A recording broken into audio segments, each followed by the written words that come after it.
ስርጭት ነው አውቃሃል? አዎ አዎ አዎ። እሺ ዛሬ ስለ ህልም ነው የምናወራውና በሱ ላይ ብቻ እናተኩር፣ ሰዓታችን እንዳይሄድብን። አዎ ያ የመጀመሪያ ቀኔ ነው እንደዚህ ነገር ሲሳተፍም በጓደኛዬ በኩል ያገኘሁት ስልክህንም። ትምህርቱን ግን ታዳምጣለህ? ምን አስተላልፈው ይልክልኛል። ግን ያው እኔ ውጭ ሀገር ነው ያለሁትና ብዙም እንትን አለለውም። ለመጀመሪያ ጊዜ ነው ላይቭ የሚያየው። ከአሁንም እንደ እድሉን ያገኘሁት አሁንም እንደዚህ። እሺ ግን ታዲያ ትምህርቱን ሳታዳምጠው እንዴት ነው የምንግባባው? ትምህርቱን ማዳመጥ ሳይሆን ያው ኦርቶዶክስ ነኝ። ያው ይጨንቀኛል። ብዙ ከፍቼው እንትን ማለት አልችልም። ይጨንቅ ሲል ወዲያው ነው የማጠፋው። ሌላ ዩቱብ ነገሮች ሌላ ነገር ነው ማየው አለ ብዙ እንትን ሌላ ነገር ቀይሮ ነው ውስጥ የሚለኝ ምናምን። እሺ እስቲ ከገባህ አይቀር የምናወራው ስለ ህልም ነው እና ምን ትነግረናለህ? ያው ህልም እኮ ያው እሱን አይቼዋለሁ። እንትኑ ዩቱብ ላይ ገብቼ የጻፍኩት ወዲያ አንብቤዋለሁ። እሺ እና ህልም እንደዚህ ህልም በተደጋጋሚ የተቀበረ ብር አገኛለሁ፣ አዳዲስ ብሮች እና አንድ ጓደኛ ያንተን ቁጥር የሰጠኝ ለሱ ነግሯለሁ እና እንደዚህ ልጅ ነው እንደዚህ ነው ይለኛል እና በሆነ ሲደጋገም ከሱ ጋር እንደጋር ከሱ ጋርም ሆነ አየሁት በህልሜ አድሬ እሱንም እንደዚህ ያገኘው እኮ ስለው መንገድ እየመራ ይወስደኛል። በዚህ ጋር ግባ በዚህ ግባ እያለ። ባለትዳር ነህ ወይስ አይደለህም? ያው ጓደኛ ነበር። ሌላ ጓደኛ ተለቼ እንደገና ሌላ ጓደኛ ያው በጓደኝነት ነው ጀስት ፍሬንድሺፕ አላ። ብር ማየት በህልም ትዳርና ልጅ ማለት ነው፣ ሁለቱንም ነው። ሳንቲም ማየት ግን ትዳር ውስጥ ያለ ሰው ወይም ደግሞ ብቻ ትዳር ውስጥ ቢሆንም ልጅ ማግኘት ነው። ብር ማየት ግን በጣም ጥሩ ነው። የበለጠ ደግሞ ደስ የሚለው ደግሞ አዳዲስ ብር ነው የምታገኘው እና መንፈሳዊ ሰው ብትሆን ወደ እግዚአብሔር በጣም ብትቀርብ በጣም ደስ የሚል አዲስ የሆነ ላይፍ ነው የምትኖረው የሚል ትርጉም ነው ያለው። ትዳር ብር ሲመነዘር ውስጡ ብዙ ዝርዝር አለ። ልክ እንደዛ ደግሞ ትዳር ውስጥ ስትገባ ከሚስትህና ልጅ ብዙ ዘርህ ይበዛል። እንደዛ ነው ትርጉሙ። ጓደኛዬ የሚገርም እንትን ነች። እንደዚህ ነግራኝ በምክንያት አድርጋ የአንድ ወር እንትን ነች ገና ቼክ ስታደርግ እንደዚህ የአንድ ወር ገና እንትን ሆናለች እንዳረገዘችው የሚያሳያት እና ከተዋወቋት ገና ላይ። ስለዚህ ሰብስባታ ታዲያ አሁን እኮ ነገርኩህ እኮ አሁን ልጅ ብቻ አይደለም ያገኘኸው፣ የልጅህ እናትም ሚስትህ ነው የምትሆነው። እና ምንድን ነው እሱ ወደኋላ ያንቀራፈፈህ ምንድን ነው? ጓደኛዬ ነበረች ሳይሆን ሚስቴ አድርጋት። ሚስትህ ከሆነች በቃ ሚስቴ በላት። አዎ ትክክል። እና እሱን ካዩዋል እሱ ግን እየመራኝ ይወስደኛል። በዚህ ግባ እሱ ከሰጠኝ አልኩ ያንተ በዚህ ሂድ እያለ ማለት በህልሜ ተደጋጋሚ አየዋለሁ። እና በጣም የሚመክረኝ ፐርሰናል ህይወቴን የምነግረው ጓደኛዬ ነው አላ ማሳልፈው ላይፍም የሆነ ከኔ ተለቅ ያለ ሰው እና በጣም ብዙ ነገር የሚመክረኝ ሰው ነው። በጣም ደስ ይላል። እንዲህ አይነት ጓደኛ ማግኘት በአሁኑ ሰዓት በእውነት ብትጎዳም ምንም ብትልም ብትጣላም እንኳ ራሱ በትህትና መክሮ ገስጾ ያንተን የማይልክልኝ የሆነ እንደዚህ ፓስተሩ የማይልክልኝ የለም። ያንተን እንዳለ ሁሉ ነገር አንተ እንትን የምትላቸውን አለ አይደል ቪዲዮዎችን ተመልከት ይለኛል። እኔ ያው ቦታ አልሰጠውም። ምን እያለ ነው ግን በተደጋጋሚ እነግረዋለሁ። እሱ የሆነ እያስረችሁትን ግን ወደ አንተ ትምህርት የሚገፋፋኝ አንዳንድ ብላ አላንፈረትም ስልክ ራሱ ይዘን ለምን አጭሩን ትምህርት አታዳምጥ? አጫጭሮቹን ሰዓታቸውን ይህና የመጀመሪያ አካባቢ የለቀኳቸው አሁን አጫጭር ናቸው። እነሱ እንደዛ አደርጋለሁ። በጣም ስለጨነቀኝ ምናምን በጣም አመሰግናለሁ። ሌላው ግን ትምህርቱን ሲልክልህ ጓደኛህ ራሱ ያስጠላሃል አይደል? አዎ አልተ እኔ ኢቭን ቤቴ ምስለም ስላለ መብርሃን ምናምን ነገር እና ይጨንቀኛል አላ። አዎ ይኸውልህ ለእመቤታችን ስዕል መኖር አይደለም እሱማ የእመቤታችንም የገብርኤልም የሚካኤልም ስዕል ጠንቋይም በቤቱ ያስቀምጣል። ዋናው ስዕሉ ሳይሆን ስዕሉን ሃይማኖታዊ ስርዓት ከፈጸምክበትና ወደ መንፈስ ቅዱስ ወደሚፈልገው መንገድ ስትሄድ የሚሰማህን ስሜት ነው። አሁን አንተ ዝም ብለህ ቅዳሴ ላይ መገኘት አለብህ። በቃ ዝም ብለህ ቅዳሴ ላይ ቆም ሂድና ሲያዛጋ ሲያንጠራራህ መንፈስ ይወጣልሃል።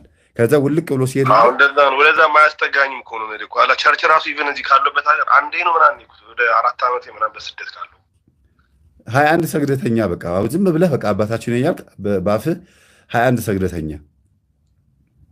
ኦኬ እሺ መምህር በቃ ይቺን ካደረክ ላይ ያለው ስልችት ይለውና ጥሎ ይሄዳል። ልክ አንተ አይምሮህ እየተከፈተ ሲመጣ ደግሞ 21ን ወደ 42 ወደ 41 ታደርገዋለህ። ከዛ 64 እያለ ስግደትህ እያደገ ይመጣል። አይምሮህ እየተከፈተ ሲመጣ ደግሞ ውሃ ስትባርከው ይባረክልሃል፣ ምግቡንም ስትባርከው ይባረክልሃል። ወደ ሰውነትህ የሚገባው ነገር ሁሉ የተባረከ ይገባል። ከዛ መንፈስህ ሁሉ አይምሮህ ሁሉ ጤነኛ ይሆናል። ለምን የተባረከ ነገር የበላ ሰው ጤነኛ ነው የሚሆነው። ትክክል። አመሰግናለሁ። በጣም እግዚአብሔር ያክብረህ። እሺ ወንድሜ እሺ መልካም ነው። እግዚአብሔር ካንተ ጋር ይሁን። ሰላም በርታ። አሜን በርታ።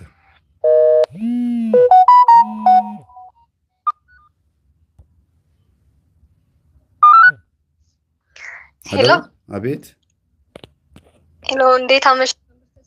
እግዚአብሔር ይመስገን ሰላም ነው።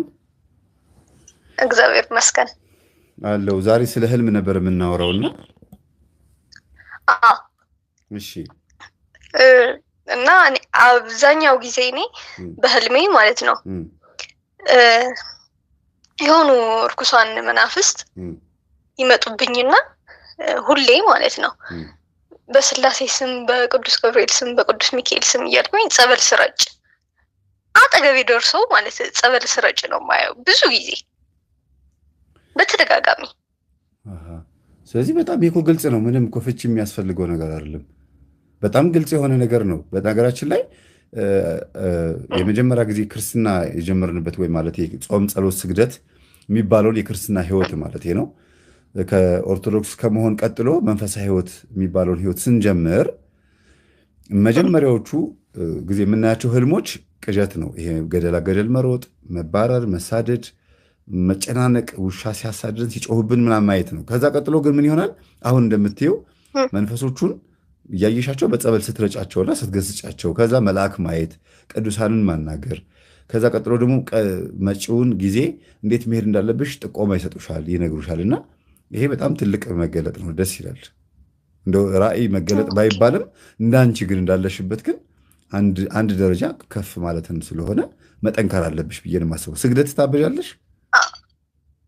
አላበዛም፣ ብዙ አላበዛም። ግን ጸበል መጠመቅ ጀምሬ እንደዛ ማለት ጠመቅ ነበር። ግን እንደዛ እየተጠመቅኩኝም ስቲል እንደዛ አይነት በቃ በተደጋጋሚ እንደዛ አይነት ህልም ስግደት በቃ በየቀኑ ብትጨምሪበት ብትሰግጂ፣ ጸበል ስትጠመቂ ግንባርሽን እንትን ብትይ፣ ከዛ በተረፈ ደግሞ እነዚህ መናፍስቶች በተደጋጋሚ ከአንቺ ውጭ የምታያቸው መናፍስቶች ሁልጊዜ በዙሪያሽ የሚያደቡ ናቸውና የሚፈልጉሽ ከሰዎች የሚመጡ መናፍስቶች እንዳሉ እየተከተሉሽ የሚሄዱ መናፍስቶች እንዳሉ ማሳያ ነው። ይሄ ማለት እንድትፈሪ አይደለም እነግርሽ፣ ግን በተቻለሽ መጠን ስትጠመቂ ግንባርሽን ጸበል አስመች። አእምሮሽ ውስጥ ይሄን ነገር ካየሽው በህልምሽ የምታየው እነዚህ መናፍስቶች ግንባርሽን ጸበል መጠመቅ አለብሽ። ውሃ ትፈሪያለሽ እንዴ? ውሃ ትፈሪያለሽ እንዴ? አዎ። ለዚህ ማለት በመጠመቅ ነው የምትድኙ ማለት ነው። ጸበሉን በህልምሽ የሚያዝ ተጠመቂ እያለሽ ነው።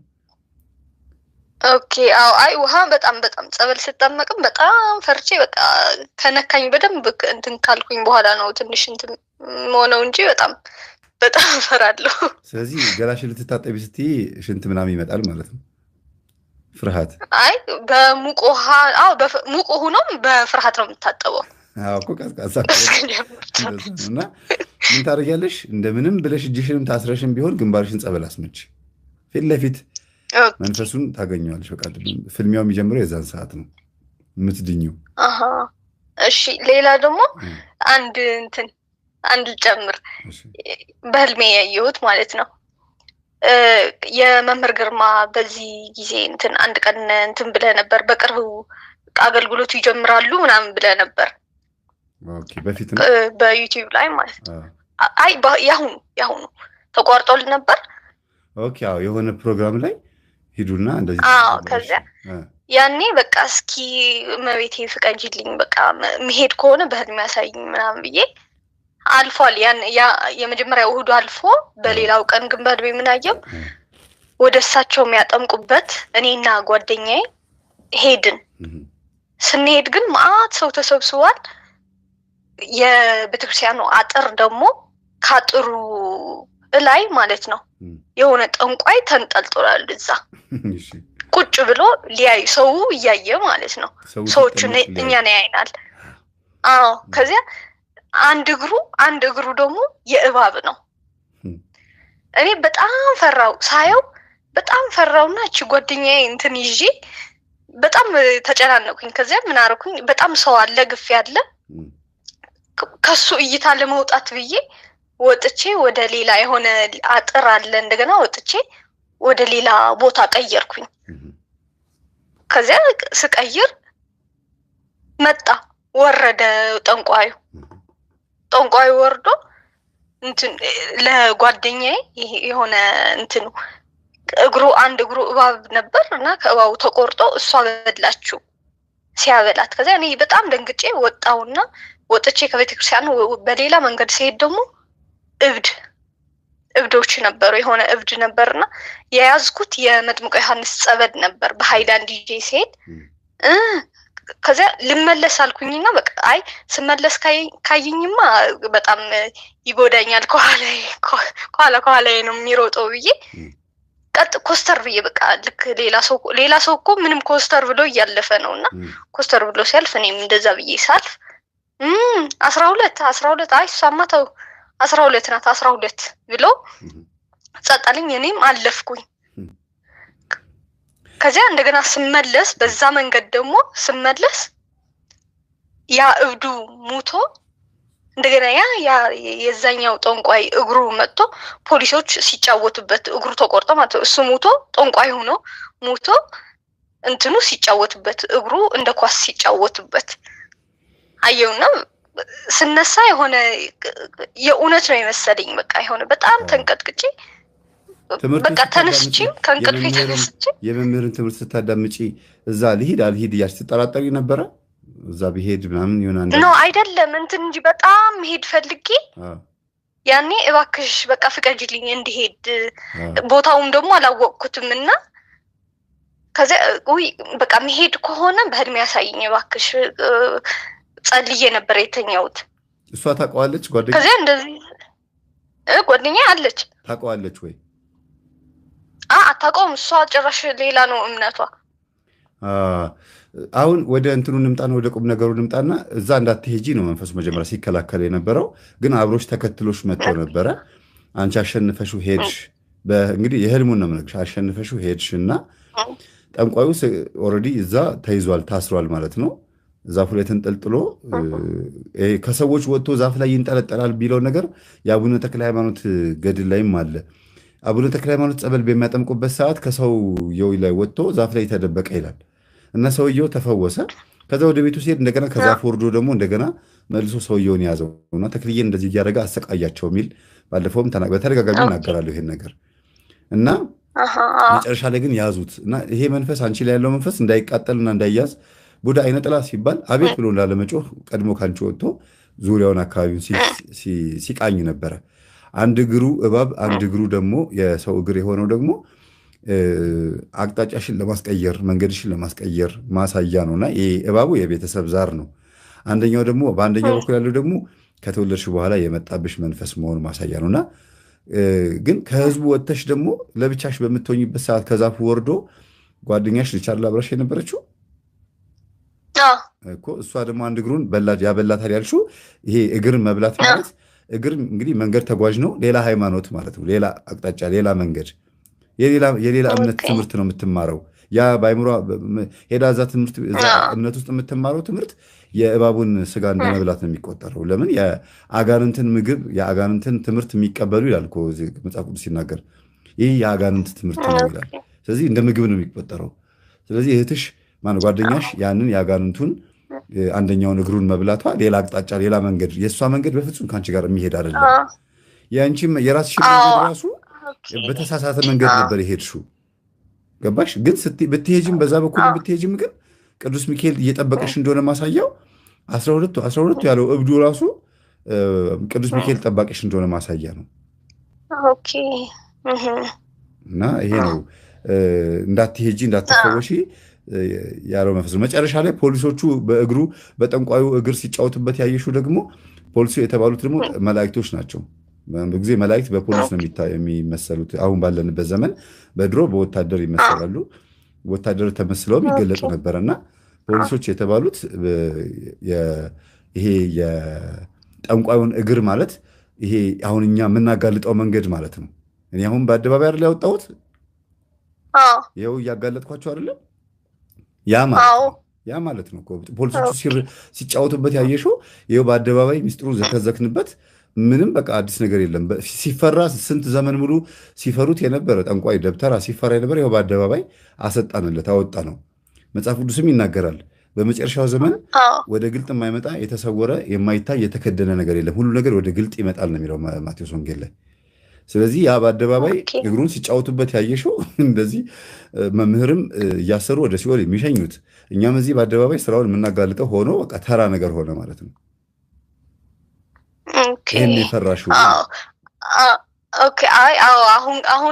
አሁን ያልከው ነገር